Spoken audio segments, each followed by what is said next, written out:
నమస్తే, welcome to I news. బంగారం కొనాలని ఎదురు చూస్తున్న వారికి గుడ్ న్యూస్. వరుసగా పెరుగుతున్న గోల్డ్ ధరలు ఒక్కసారిగా భారీగా పడిపోయాయి. వెండి కూడా ₹1000 తగ్గింది. అసలు ఈ పతనం వెనుక కారణాలేంటి?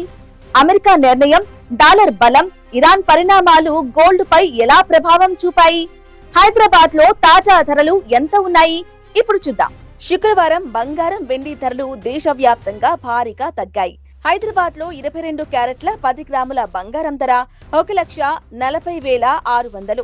24 క్యారెట్ల 10 గ్రాముల బంగారం ధర 1,47,630గా నమోదైంది. వెండి కిలో ధర సుమారు 2,69,900 వద్ద కొనసాగుతుంది.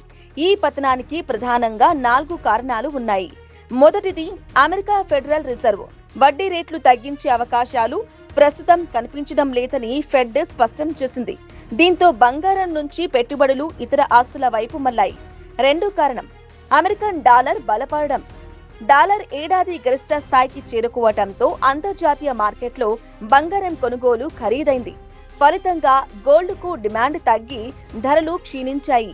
పశ్చిమాసియాలో ఉద్రిక్తతలు కొంత తగ్గడం, యుద్ధ భయాలు తగ్గడంతో పెట్టుబడిదారులు సేఫ్ హేవెన్ గా బంగారాన్ని కొనుగోలు చేసే ఆసక్తి తగ్గింది. అందుకే గోల్డ్ పై అమ్మకాల ఒత్తిడి పెరిగింది. Profit booking. గత కొన్ని వారాలుగా బంగారం రికార్డు స్థాయిలో ట్రేడ్ అవడంతో పెద్ద పెట్టుబడిదారులు లాభాలు స్వీకరించడం ప్రారంభించారు. దీంతో మార్కెట్లో భారీ అమ్మకాలు జరిగి ధరలు మరింతగా దిగివచ్చాయి. దేశవ్యాప్తంగా కూడా బంగారం దాదాపు 3,000 వరకు, వెండి 8,000 వరకు చౌకైంది. దీంతో పెళ్లిళ్లు, శుభకార్యాల కోసం బంగారం కొనాలని భావిస్తున్న వారికి ఇది మంచి అవకాశంగా మారింది. అయితే మార్కెట్ నిపుణులు మాత్రం ఒక హెచ్చరిక చేస్తున్నారు.